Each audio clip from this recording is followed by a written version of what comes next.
हरे कृष्ण। आप सभी का सादर अभिनंदन। एकादशी का व्रत पापों को समाप्त करता है, संतान की उन्नति के लिए, पापों के नाश के लिए, जीवन में भक्ति मार्ग पर चलने के लिए यह व्रत बहुत ही महत्वपूर्ण है। एकादशी धर्म के मार्ग में आने वाली समस्त बाधाओं को समाप्त करती है। हिंदू धर्म में एकादशी तिथि को बेहद ही शुभ माना जाता है। इस उपवास को रखने से सुख और सौभाग्य की वृद्धि होती है। धार्मिक मान्यताओं के अनुसार इस व्रत को करने से सभी पापों का नाश हो जाता है। इसके साथ ही श्री विष्णु का आशीर्वाद प्राप्त होता है। गर्ग संहिता के माधुर्य खंड में श्रीमती राधा रानी द्वारा कथित एकादशी तत्व का वर्णन किया गया है। एक बार जब सभी गोपियां श्री कृष्ण के दर्शन कर कर उन पर मोहित हो गईं और श्री कृष्ण की प्रसन्नता के लिए कोई व्रत पूछने के उद्देश्य से श्रीमती राधा रानी के पास गईं, तो उन्होंने ही बताया, श्री कृष्णस्य प्रसादार्थम कुरुते एकादशी व्रतम तेन वश्यो हरि साक्षात् भवति विष्यति न संशयः।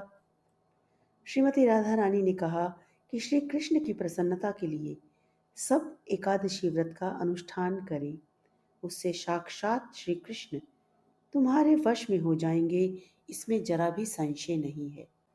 और आज की इस वीडियो में हम चर्चा करेंगे इस वर्ष की अंतिम एकादशी पौष कृष्ण एकादशी यानी सफला एकादशी की। महाराज युधिष्ठिर ने पूछा, हे जनार्दन, पौष कृष्ण एकादशी का क्या नाम है? उस दिन कौन से देवता का पूजन किया जाता है और उसकी क्या विधि है? कृपया मुझे बतलाएं। कथा शुरू करने से पहले कृपया चैनल को सब्सक्राइब कर लें और वीडियो को अंत तक अवश्य देखें। भक्त वत्सल भगवान श्री कृष्ण कहने लगे कि हे धर्मराज, मैं तुम्हारे स्नेह के कारण तुमसे कहता हूँ कि एकादशी व्रत के अतिरिक्त मैं अधिक से अधिक दक्षिणा पालने वाले यज्ञ से भी प्रसन्न नहीं होता हूँ।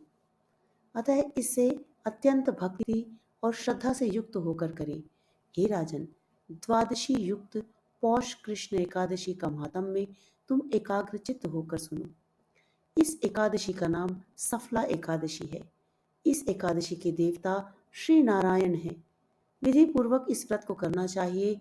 जिस प्रकार नागों में शेषनाग, पक्षियों में गरुड़, सब ग्रहों में चंद्रमा, यज्ञों में अश्वमेघ और देवताओं में भगवान विष्णु श्रेष्ठ हैं, उसी प्रकार सभी व्रतों में एकादशी का व्रत श्रेष्ठ है। जो मनुष्य सदैव एकादशी का व्रत करते हैं वे मुझे परम प्रिय हैं। अब मैं इस व्रत की विधि को बतलाता हूँ, तुम ध्यान पूर्वक सुनो। फलों के द्वारा श्रीहरि का पूजन करें। नारियल के फल, सुपारी, बिजौरा, नींबू, जमीरा नींबू, अनार, केला, आंवला, लौंग, बेर तथा विशेषतः आम आदि के फलों से देव देवेश्वर श्री नारायण की पूजा करनी चाहिए। इसी प्रकार धूप दीप से भी भगवान की अर्चना करनी चाहिए। सफला एकादशी को विशेष रूप से दीप दान करने का विधान है। रात को कीर्तन शास्त्र पाठ करते हुए जागरण करना चाहिए। भगवान श्री कृष्ण ने कहा, हे युधिष्ठिर, मैं तुम्हें एक पौराणिक कथा सुनाता हूँ। प्राचीन समय की बात है। चंपावती नगरी में महिषमान नाम का राजा था। उसके 4 पुत्र थे। उसका ज्येष्ठ पुत्र लुम्पक अत्यंत लंपट, पापी और कुत्सित विचारों वाला था।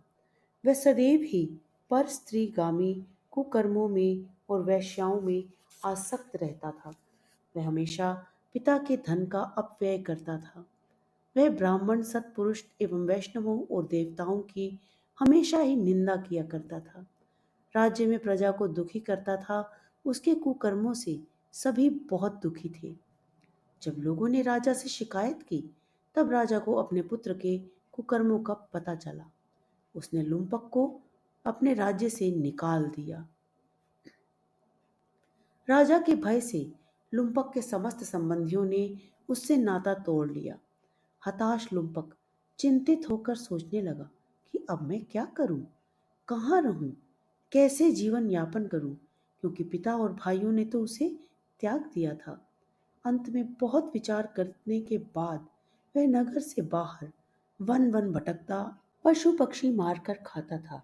रात्रि होने पर वह नगरी में आ जाता और चोरी तथा अन्य दुष्कर्म करता रहता था। नगरवासियों को अनेक प्रकार के कष्ट देता और उनसे मारपीट भी करता था।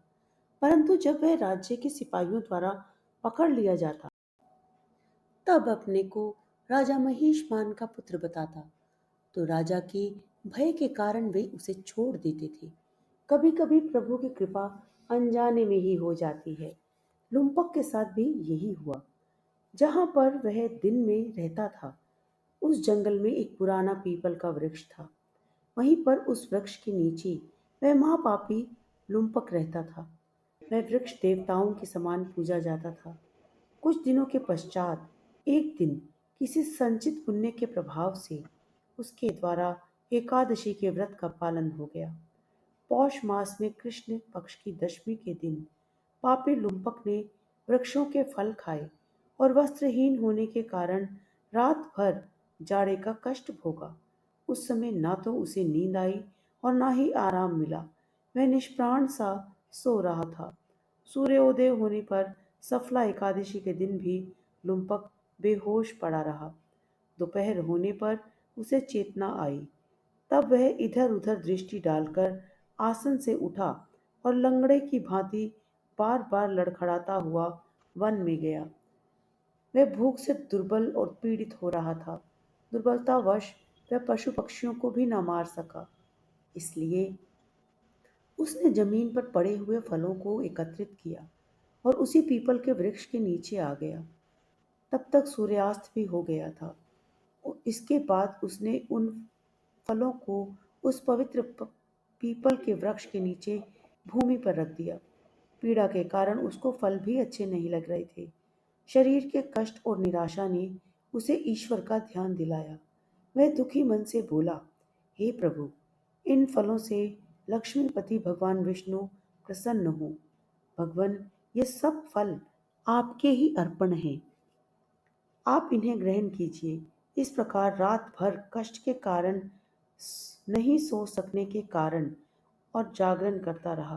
रात्रि जागरण और प्रभु को फल अर्पण करने से अनायास ही उससे सफला एकादशी के व्रत का पालन हो गया। व्रत के प्रभाव से भगवान विष्णु अत्यंत प्रसन्न हुए। उन्होंने उसके समस्त पाप दूर कर दिए। दूसरे दिन प्रातः वहां एक सुंदर घोड़ी और वस्त्र आदि से सुसज्जित रथ आया और ठीक उसी समय सहसा आकाशवाणी हुई, हे राजपुत्र, प्रभु श्री नारायण की कृपा से तेरे सारे पाप नष्ट हो गए हैं। अब तुम अपने पिताश्री के पास जाकर अपना राज्य प्राप्त करो। लुम्पक अत्यंत प्रसन्न हुआ और बोला, हे प्रभु, आपकी जय हो। यह कहकर उसने प्रभु को बारंबार प्रणाम किया और वरदान को स्वीकार किया। धीरे धीरे उसका स्वतः ही दिव्य रूप हो गया। अच्छे अच्छे वस्त्र धारण करने के बाद वह अपने पिता के पास गया, सारा वृतांत उन्हें बतलाया। तब चंपावती नरेश राजा महिषमान ने अपने पुत्र को बड़ी प्रसन्नता से गले लगा लिया। कालांतर में लुम्पक को अपना राज्य भार सौंपकर राजा तप के लिए वन को प्रस्थान कर गया। अब राजा लुम्पक चंपावती नगरी का राज्य पाकर अति प्रसन्न हो धर्मानुसार 15 वर्षों तक राजकाज का संचालन करता रहा। भगवान विष्णु की कृपा से उसके मनोज्ञ नामक पुत्र उत्पन्न हुआ। उसकी पत्नी और पुत्र भी भगवान नारायण की भक्ति करने लगे। वृद्धावस्था आने पर नरेश लुम्पक ने भी अपने पुत्र मनोज्ञ के बड़े होने पर राज्य का मोह त्याग कर उसे पुत्र को सौंप दिया और पत्नी सहित तपस्या के लिए वन में चला गया। अंत समय वह भी वैकुंठ को प्राप्त हुआ। हे युधिष्ठिर, इस प्रकार जो सफला एकादशी का उत्तम व्रत करता है और अपने अपराधों का प्रायश्चित करता है, भगवान प्रसन्न होकर उसके अपराध क्षमा कर देते हैं। वह इस लोक में सुख भोगकर मरने के पश्चात मोक्ष को प्राप्त होता है। इस दिन नारायण भगवान का पूजन नींबू, अनार और सुपारी से करें। यह कथा भविष्योत्तर पुराण में वर्णित है। इस दिन तिल और गुड़ का सागार लिया जाता है। दूध और दूध से बनी मिठाई, फल और मेवा ले सकते हैं। तो बोलिए श्री विष्णु भगवान की जय, श्री लक्ष्मी नारायण भगवान की जय। यदि आपको यह वीडियो पसंद आई हो तो कृपया लाइक के आइकन को अवश्य प्रेस करें, कमेंट बॉक्स में जय श्री हरि लिखें और इसी तरह की कथाएं और हिंदू धर्म से जुड़ी जानकारियाँ प्राप्त करने के लिए चैनल को सब्सक्राइब अवश्य कर लें। हम इस तरह की जानकारियाँ लेकर आते रहते हैं और हिंदू धर्म के प्रसार के लिए इस वीडियो को अपने मित्रों और परिवार के साथ अधिक से अधिक शेयर करें। धन्यवाद। जय श्री राधे।